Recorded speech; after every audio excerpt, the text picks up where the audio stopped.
était beau. Il était l'un des plus belles créatures que la terre n'ait portées. Hein. Ça nous dit la vérité, le nage au serpent. C'était pas qu'on voyait. Le gars regardait elle regarde comme si c'est comme tu me fous. Le gars lui a cherché fort. Il a moi je t'assure. Ça a réveillé le gars. Il a sauvé. Tu joues avec le serpent. Il ne faut pas jouer. Lui s'en fout la bague que tu as. La bague ne peut pas le bloquer. C'est quoi la bague? C'est toi qui crois que c'est quelque chose. Lui il te séduit, il te drague avec ça. Et tu sauras que c'est vraiment le serpent. C'est la vérité. Voilà qu'il a eu Ève. Et Ève a fait quoi? Elle a cédé. Tu vois un peu. Elle a succombé. Le fait de serpent a su parler à son cœur. Et tu te prends pourquoi? Mais tu es un esclave. Tu ne sais pas que toi-même aussi, Dieu ne veut pas que tu le dépasses. En fait, Dieu appelle la concurrence. Toi-même, tu as le sien. Tu es là tout le temps pour écouter les gens. Dieu appelle la concurrence. Et si tu vas me dire, elle s'est dit, c'est vrai. Mais comment j'ai pris? Mais elle ne savait pas que c'est quelqu'un qui l'aidait. Elle n'a pas transféré. Elle ne savait pas que c'est quelqu'un qui l'aidait. Onage le savait. Une fois. Et quand elle se retrouve nue, tous les commandements ont disparu. C'est pas possible. Donc c'est ce que tu voulais me faire, mais c'est ça. Je voulais que toi et moi nous soyons nus. Voilà pourquoi on dit que le serpent était le plus rusé. En gros, la Bible ne dit pas rusé. Le bleu du nu. Le serpent était l'animal le plus nu. C'est ça que le mot, on a juste remplacé le nu par le rusé. C'est faux. Il était le plus nu pour dire monsieur nu comme lui. Et vous allez vous balader. L'homme est méchant, ils arrivent. C'est les serpents. Il était le plus nu, c'est fort. Les oreilles nues, tout est nu. La tête, tout est nu. Rien ne sert sur lui. Lui ici te rend comme lui. En fait, en vrai, il a voulu te recruter. Parce qu'il veut les nudistes. Il se balade nu dans la nature. Voilà. Satan, moi je l'avais lui. Enfin, je vous dis, hein, pourquoi on doit toujours laisser la parole travailler? Et vous comprenez dans Jean 6 pourquoi Jésus va dire aux enfants d'Israël, Moïse ne vous a pas donné le vrai pain. Hein? Encore, Moïse ne vous a pas donné les vrais commandements. Mais c'est ici le Père vivant qui est descendu du ciel. Afin que qui commence ce pain est la vie éternelle. Ah oui, Jésus le dit dans Jean 6. Il dit Moïse, en gros, Moshe ne vous a pas donné les grands commandements. Moi je suis venu vous donner l'original. Lui vous a donné l'homme, moi je vous donne l'original. Il vous a donné la photocopie. Ma photocopie, mais moi-même je vois l'original. Je me pointe à vous pour dire, celui qui me suit, alors il va prier comme moi. Alléluia. C'est ça le dévoilement.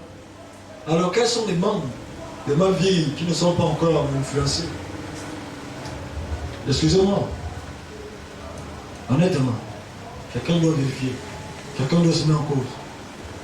Alors, regardez Abraham. Vous allez voir si vous avez les yeux ouverts quelque part, il y a des aspects de sa vie qui n'étaient pas vus. Un petit membre, je te dis la vérité que même le plus petit membre de ta vie peut te disqualifier demain. Il ne faut rien négliger là où on va. Parce que les Mekoubalim, les princes de la sorcellerie arrivent. Ils vont venir, attendez! Les princes, on les appelle les peu les Mekoubalim, les géants, les monstres. Ils arrivent. Ceux-là, ce n'est pas les affaires US, on les met trembler. Oui. Une frappe de toi, c'est fini. Tu deviens haineux toute ta vie. Il fait exprès de te blesser, tu deviens haineux, degré, tu le montes. Tu viens aussi. C'est le Mekoubalim. Alors moi je dois me vérifier. Moi je mes amis comme ça, ils mentent. Ils disent quand ça c'est un manque quand même quelque part. C'est pas. Je ne veux pas mentir à moi-même. Parce que si quelqu'un il encore se mentir à moi-même, même Dieu me dit, je ne peux plus t'aider. Tu m'as découragé. Je veux dire, il faut te dire, moi, ça seulement encore quelque part peut encore me prendre la tête. Mes yeux là peuvent encore me tromper. Parce que je crois toujours à ce que mes yeux me montrent. Là c'est les gens honnêtes avec eux-mêmes. Mon cœur, honnêtement, c'est même pas évident que je peux ça peut même pas, je sais pas, que Dieu me sauve maintenant. Que la parole de Dieu pénètre, construit, m'influence les ma langue, mes oreilles, mon nez, tout, mes yeux, tout, mes cheveux, tout. Le commandement, les profondeurs de mon corps. Alors, on va finir par Paul a parlé des membres, c'est pas moi. Le gars, il était dangereux, Paul. Je te la lise. Le gars avait compris. Ne livrez pas vos mains. On va évoluer. Maintenant, j'ai un passage qu'on va lire. On va lire Luc. Vous allez voir quelque chose. On va vous encourager en réalité.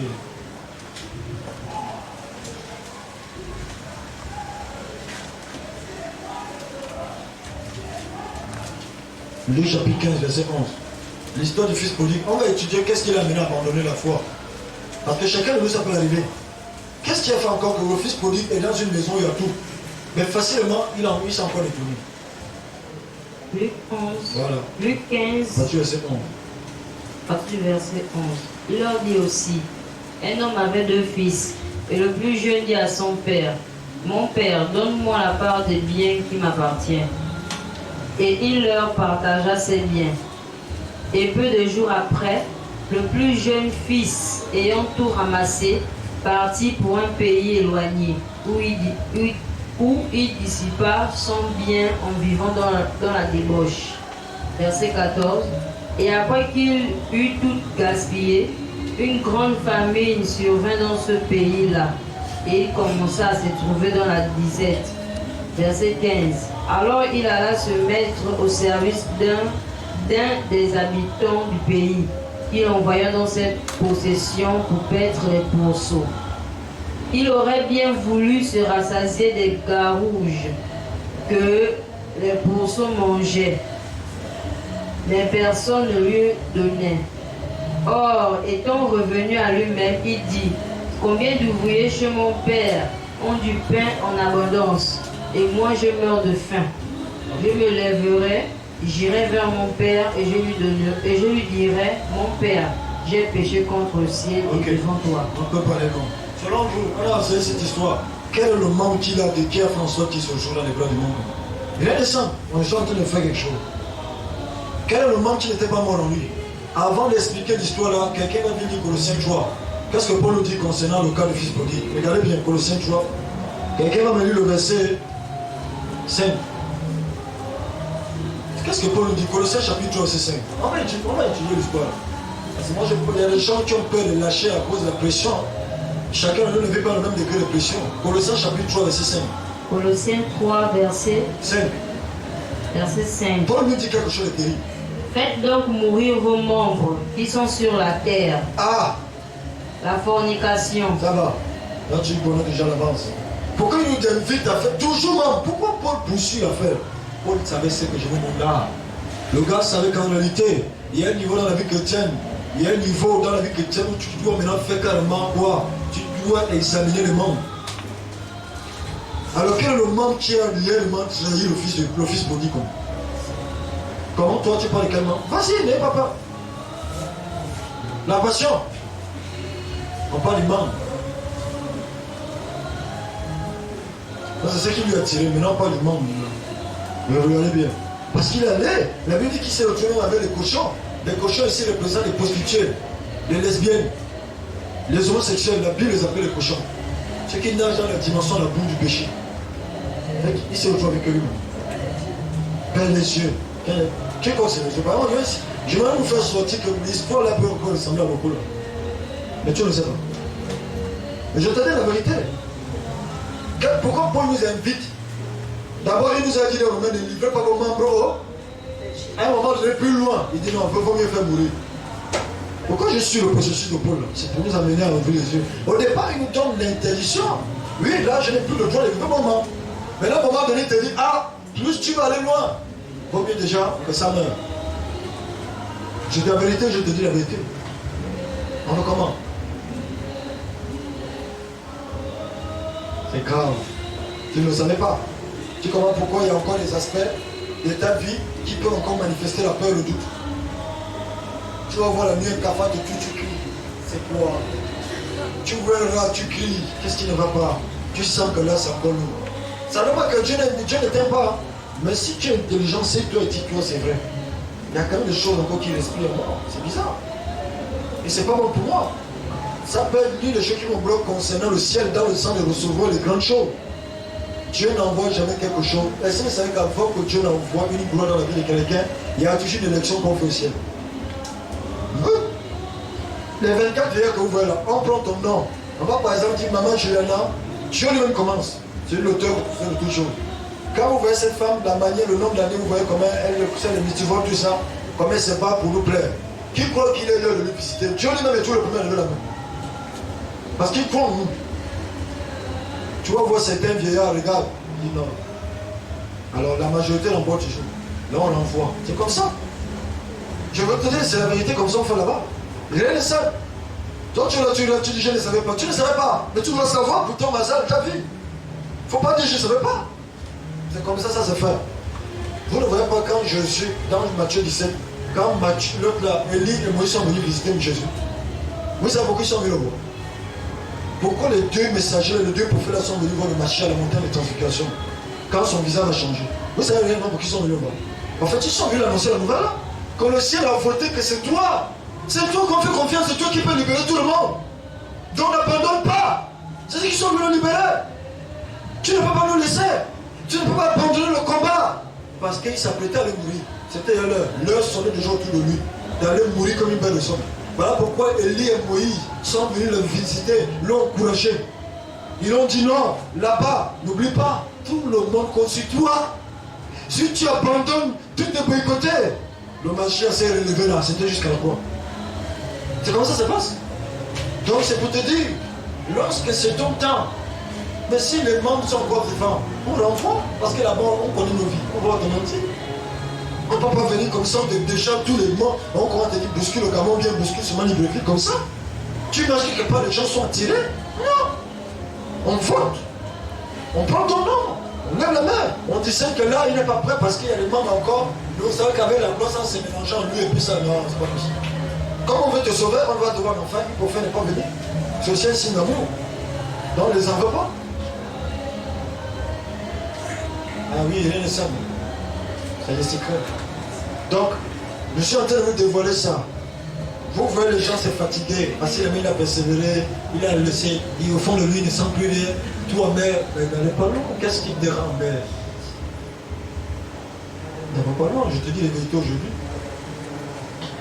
Parce qu'au ciel, vous allez voir quelqu'un de ses cheveux seulement. Pourquoi les gens qui font les témoignages vont te dire, ils ont vu Abraham David, les yeux brillaient, les cheveux, il était jeune. Tu sais ce qu'il a enduré, mais lis son histoire. C'était pour finir là-bas comme tu le vois là. Il prie. Mon ami, il a laissé Apollo travailler dans beaucoup des aspects, il l'a invité. Il dit, Seigneur, que la parole pénètre au moment où je résiste, où j'ai peur. Donc il y a des gens, vous allez voir éclairés, d'autres moins éclairés, comme vous voyez les étoiles. C'est pas que Dieu l'a permis. C'est lui-même qui n'a pas voulu porter sur lui tous les mitzvot. Il n'a pas voulu porter. Quand Jésus dit, prenez sur vous mon commandement, mon jour, il parle du commandement. La parole de Dieu, c'est un jour. Il dit, portez sur vous, Matthieu 1, 28, les avant vous qui venez chercher, vous donnez du repos. Alors portez sur vous, prenez sur vous mon jour, mon commandement. Il sait pourquoi il te le dit. Tu vas briller et tu seras. Ceux qui brillent sont forcément près de Dieu. Mais le monde dit quoi? Ceux qui ont fait plus des études, ont les mérites que d'autres n'ont pas. Parce qu'ils brillent selon le monde, c'est ça manière de briller. Il a obtenu, il a créé des équations, des méthodes, des trucs bizarres. C'est normal, comme les Steve Jobs, ceux qui ont créé les Apple, tout ça, vous voyez, ils brillent. C'est le gros cerveau. Parce que c'est comme ça la doctrine du monde. Mais là-bas, c'est autre chose. C'est ici. C'est qu'eux, ils ne veulent pas. Nous, on parle sur nous. Et eux, ils nous voient comme des malheureux. Mais demain, ils vont nous voir dans la gloire. Vous ne voyez pas l'homme riche. Hein? Il y a beaucoup de riches pauvres. Regardez comme l'homme riche, il va voir Lazare briller. Il va dire, oh, mon Dieu, je suis perdu ici. Il faut me sauver. Abraham lui dit, souviens-toi. En fait, il parlait du monde là, le monde présent. On appelle le monde là comment? En hébreu. Olamaba. Le monde là, on l'appelle en hébreu Olamaba. Lui, il a travaillé pour Olamaba, il n'a pas travaillé pour Olamazé. Le Olamazé, c'est le monde à venir, le monde qui vient. Là, pour aller là-bas, il faut travailler dans le monde là-bas. Vous comprenez pourquoi vous voyez les chrétiens, ils tombent, ils se lèvent. Ils tombent, ils se lèvent. Ils partent, ils viennent. Ils ne reviennent pas, n'allez pas loin. Ça ne pénètre pas dans beaucoup d'aspects. Ça veut dire qu'il y a une grande partie de lui qui n'est pas totalement éclairé, une partie éclairée. Voilà pourquoi je vais vous dire une vérité. Maintenant, comment Dieu fait par rapport aux onctions? Voilà comment maintenant les onctions. Comme une personne m'a parlé d'une vision qu'il a vue sur les onctions des gens. Voilà comment ça se passe. Vous allez voir, si Dieu vous montre un ministère devant vous, même là où je suis là, vous allez voir les gens comme ça. Vous allez voir en réalité, l'onction est sur lui jusqu'à ce niveau. L'onction le couvre jusqu'à vos épaules, c'est tout. Le reste, c'est pas que c'est pas éclairé. C'est ça, monsieur. Vous allez voir d'autres. C'est carrément, il a imbibé. Il a enroulé la gloire. Si Dieu vous met les yeux, même les yeux là, en fait, c'est comme si Dieu déchire un peu quelques écailles et vous voyez, vous allez crier. Et je vais voir une lumière sur lui. C'est grave. Il y a du feu autour de lui. Ça. Donc, en réalité, les brisements, les critiques, les condamnations, quand les gens te lapident, tout ça, ils ne savent pas qu'en réalité, ils sont en train de te construire. Dieu les embauche pour te construire. Je te dis la vérité.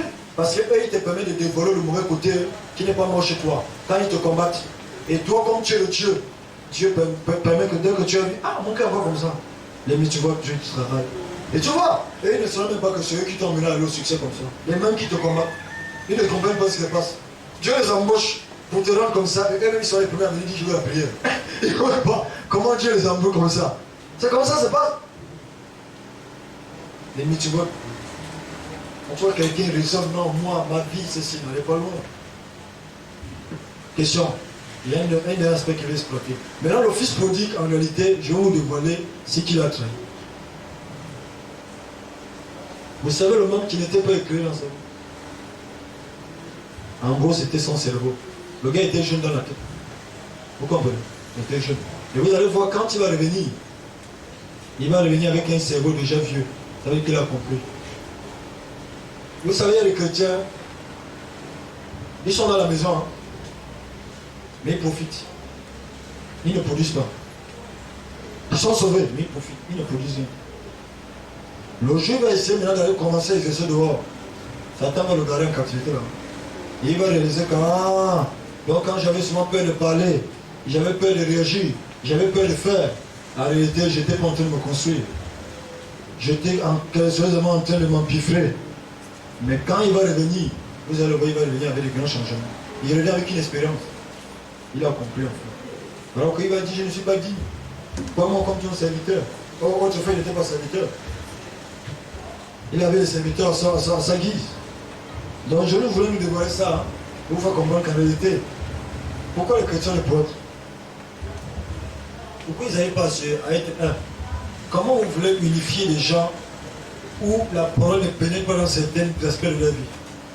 Vous allez créer un faux semblant. Ce serait un feu de paille pour vous aider un tout d'un coup, tout le monde a fait ça. Vous comprenez? Lorsque Pierre suivait le Messie, Pierre, la parole, il y avait des aspects, ça ne pénétrait pas en lui. Mais lorsqu'il va se retourner dans le monde, quand il va revenir, il va comprendre beaucoup de choses qu'il n'avait pas compris hier. Ça, c'est un grand problème chez les couples. Vous voyez parfois les gens, les problèmes, ils ne s'entendent pas. C'est pas le diable. Je vous ai dit que Satan va bloquer les gens. Ça, c'est ignorant. Si tu ne sais pas ça, tu vas te dire le diable, ils nous sont attaqués, peu pour nous, le frère, mon chéri attaqué. Il est attaqué par quoi? Tout le monde attaque. C'est juste ignorant, parce que vous ne connaissez pas qu'à tel niveau de la vie, on fait comme ça. À tel niveau, on fait ça, je vous dis. Satan doit bloquer les gens. Comment il va te bloquer?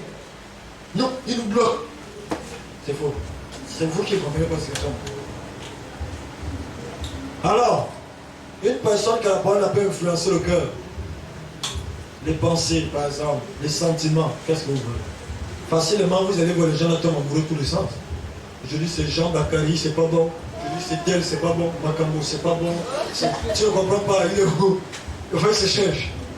Parce que la parole n'a pas encore influencé, elle n'a pas lui. Question. Je sais qu'il y a des gens peut-être qui vont dire non, ben, je l'ignorais. Je suis perturbé dans mon cerveau. Évoluons.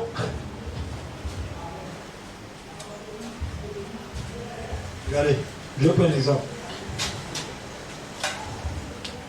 Je partage ça avec ceux-là et ceux-là. Quand on vous dit que la parole, en réalité, les médicaments de commandement, beaucoup de gens ne parlent pas dans tous les mondes de leur vie. Tout le monde ne parle pas des commandements de leur vie. Je prends un exemple. Il y a des personnes en Jésus, ils ont reçu de Dieu, ils sont les chefs. Vous allez voir encore le prophète. Ils prient parfois dans les trucs de la tristesse, ils lisent dans la tristesse, ils peuvent lire dans la colère, ils peuvent prier dans la colère, ils peuvent prier dans le découragement, ils prient dans tous les sens. Quand vous voyez, vous priez encore les choses comme ça, vous avez mis tout le temps à aider, vous ne portez pas encore la parole dans ce domaine. Il y avait un vieux, c'est une histoire qui m'a troublé.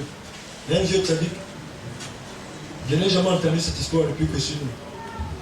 Ça va vous choquer, écoutez bien l'histoire. Je sais pourquoi je vous parle de ça, parce que quand vous commencez à porter la parole dans toute votre vie, le monde là vous rejette automatiquement. Je ne dis pas à votre famille seulement, le monde vous rejette. Il y avait un vieux, c'était injuste. Il était trop kadosh, c'est-à-dire il était trop saint.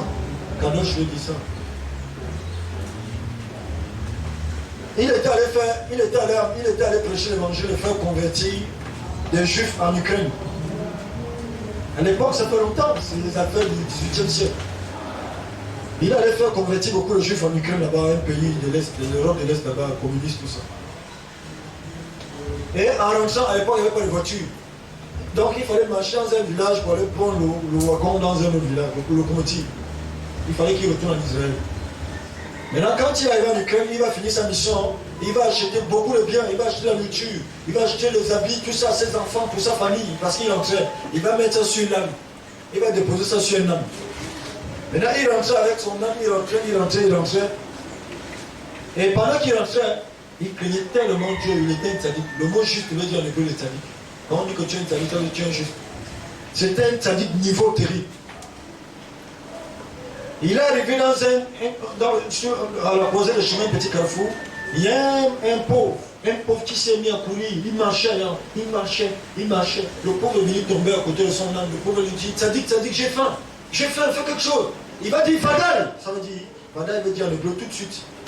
Quand tu dis tout de suite, maintenant, tu dis Vadaï. Le juif va dire Vadaï. Il va commencer à détacher ce qu'il avait attaché sur l'âme pour donner le pauvre à manger pendant lui. Pendant qu'il est en train de détacher comme ça, le pauvre meurt, il est mort. Je te dis la vérité. Non, quand tu lis l'histoire, on dit qu'il a fermé ses yeux.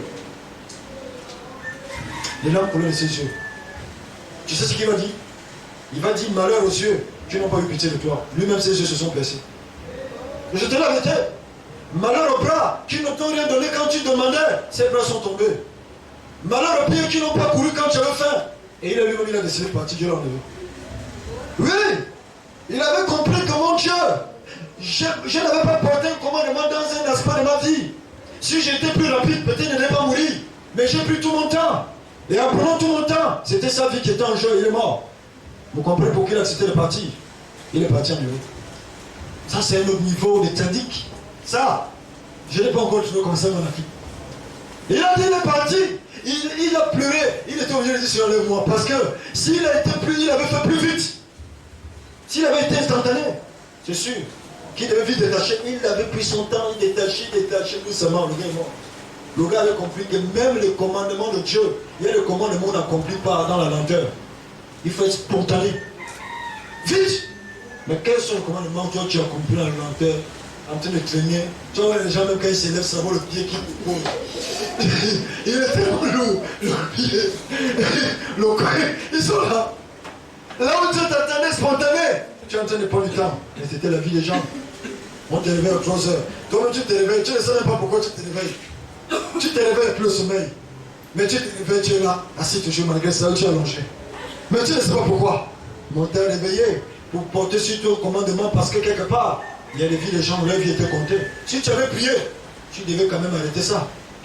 Mais comme tu n'étais pas spontané quand on t'a visité, tout le monde s'est écoulé.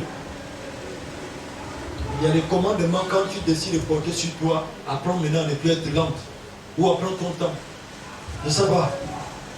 Le niveau va. Vous comprenez pourquoi le tzaddik est mort? Il a compris que Seigneur, c'est sur ma vie que tu viens mourir. Dieu m'a béni comme ça. Mais je n'ai pas porté un commandement. Il avait compris. C'était un esprit. Le gars a compris. Ah, là, il fallait vite agir. Mais moi, j'ai pris mon temps, il est mort. Il a préféré dire, Seigneur, prends-moi.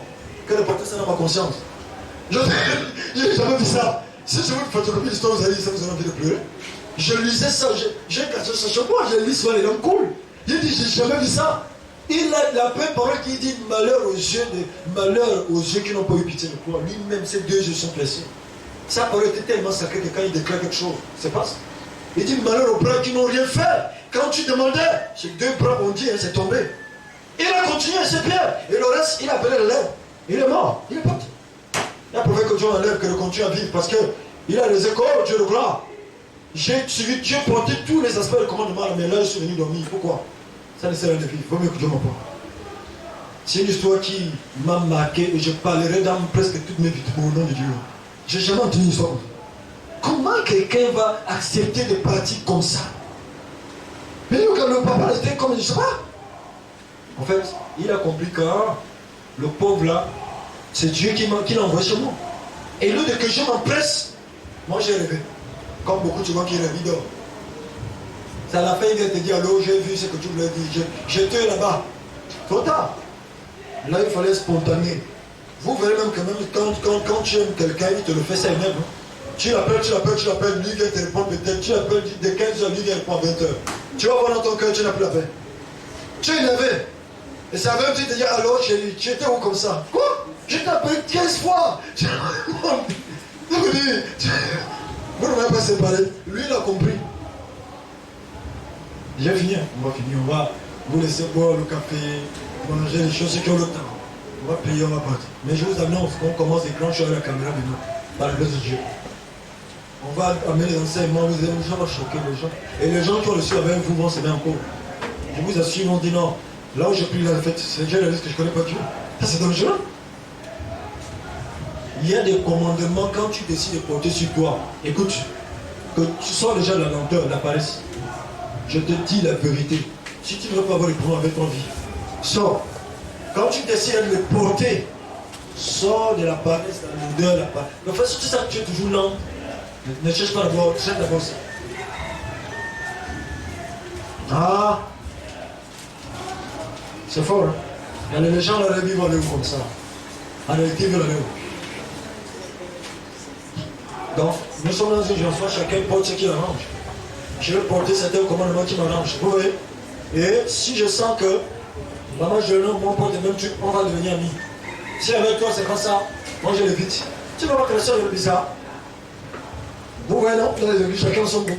Parce que chacun porte selon ce qu'il veut. Chacun prend ce qui le plaît, il porte. Donc chacun aussi va fonctionner en fonction de ce qu'il ressent. Si tel tu sens qu'il est plus. Il est. Non, tu dis non, tu vois, je vois quoi. En fait, il est dur. Hein? Tu le matches, oui, il est dur. Il faut comprendre. Donc quand tu vas voir les églises. Question. On va prier au lieu. Parce que je suis encore là jusqu'à après-midi, peut-être les mots de vos. Question. On ne va pas prier. Non, on va aller doucement avec vous.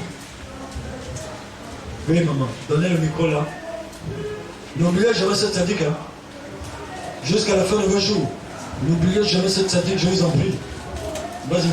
En fait, je voulais prendre d'être dans une confusion quoi, par rapport à la colère. À quel moment colère devient péché? Parce que on peut, par exemple, comme tu le disais tout à l'heure, quelqu'un veut te piétiner.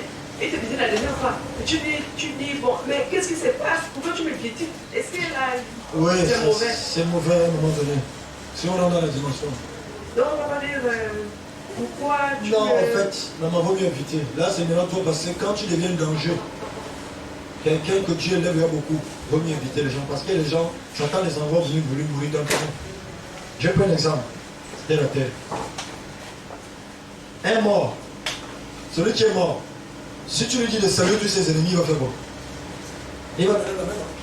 Il est mort. Il n'est plus là pour faire les parties pris. Non, toi tu m'avais blessé, c'est toi qui avais tué ma mère. Un mort, il est dans le cercueil. Tu dis salut tous tes ennemis, donne selon la main. Et Paul nous invite à faire mourir nos membres. Donc il y a un niveau, tu vas remarquer que même les réactions là, ça disparaît seul. Ça c'est le tir de toi. Mais quand tu vas encore, tu le fais, ça ne va que tu pêches. Non, mais tu es dans un processus. Tu ne pêches pas.